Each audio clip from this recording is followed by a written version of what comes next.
In 2019, you start up your wonderful Instagram page. Is it like 2 years later you get the diagnosis for ADHD when you're 21? Yeah. So did you have suspicions when you were starting up the Instagram page? You must have thought, well, there's issues here I'd like to figure out myself as well as help others. Yeah, I'd heard about ADHD, but it didn't resonate with me. I didn't know much about it. I was dealing with some mental health issues at the time, and I couldn't really place why I was different. So it kind of spawned me on to want to like help other people who were going through the same thing. So I just was doing loads of research on mental health, and having done psychology, I just thought it would be a great idea to start up an interactive page. So that's kind of how it started.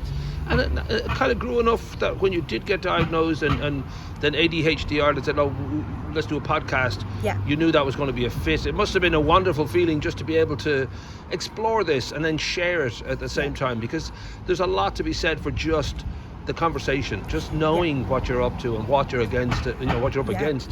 So that must have been a lovely feeling that I can actually do some good here. I can really reach people. Yeah, no, it was lovely because I was volunteering as part of my psychology module in third year, and I rang them. Well, actually, my manager rang me, and she was basically straight away like, "You sound like you could do the podcast. We've wanted to do this for ages." And I was like, "Yeah, totally." Like, it's just really helpful as well to get to talk to other people who are in the same situation as me, get loads of insights on it. And after talking to them on the first episode, I was like, this is really like sweet. It really helps. There is that feeling too that I know that myself, I'm old enough to sort of be thinking of growing up in the 70s and all that.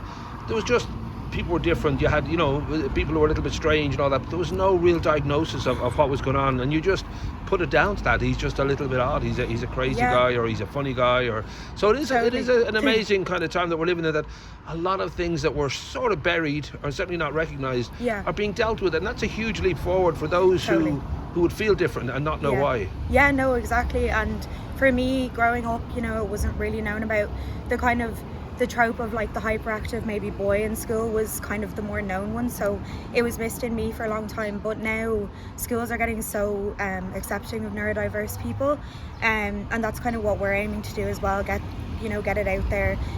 They get into schools and raise awareness about it, because growing up it was really tough not knowing why I was different, and not knowing why my mind would wander and it would always be like loud and stuff. So we're trying to help kids to and adults as well, to understand that it's there, and to recognize the symptoms and everything. We are in a time, as I said, I'm a 70s kid, so that was a time when you never ever spoke about your feelings. which is now it's out there completely, and it's to the point that you're almost sort of like want to pull back a little bit and say, I absolutely appreciate that you've had tough issues, but let's just have a beer and oh no, totally. Like, one of the things that I was talking about, I made a post about the other day, was kind of recognizing, if not like oversharing, but if you're sitting down with your friend and they may be telling you details of things like trauma or stuff to do with mental health that you might find overwhelming. I did a post basically on like recognizing when you might need therapeutic intervention, or when you actually just need support of a loved one. So it can be different, because you're entirely right, it's different sitting down and asking someone how they are and offering to help as much as you can.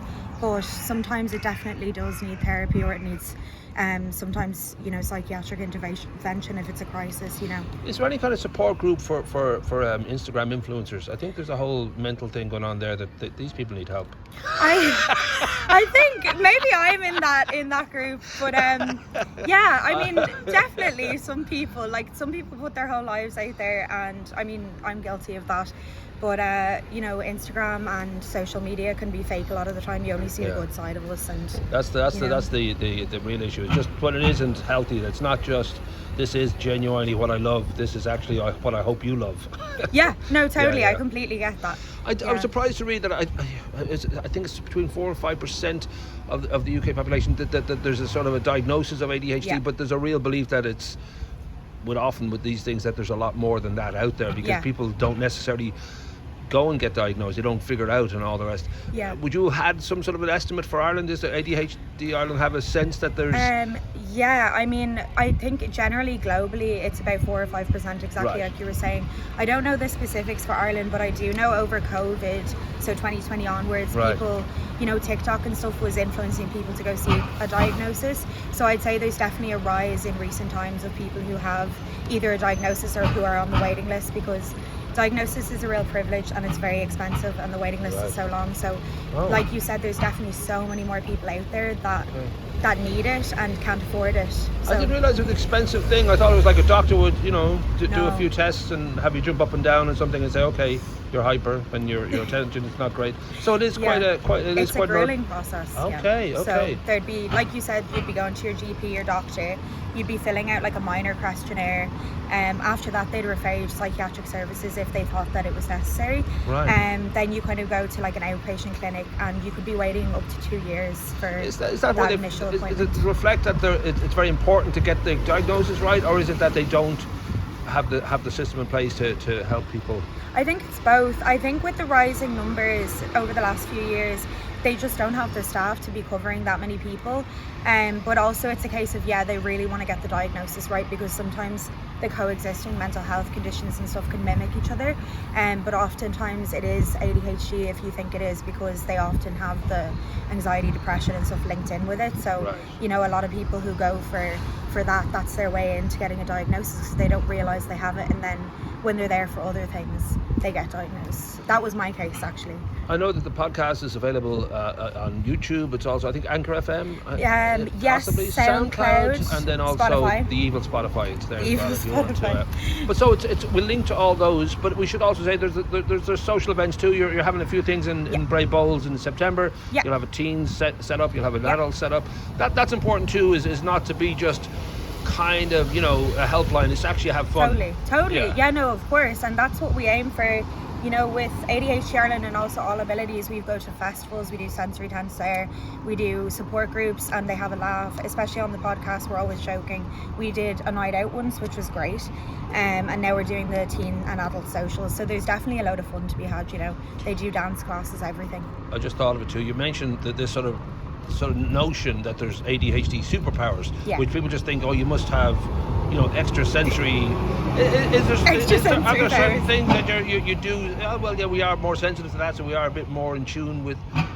You can't levitate or make things move. No, unfortunately not, and that would be a great side effect. That would be a great way to finish the video. Yeah, wouldn't it? I just go up in the air. This is my ADHD.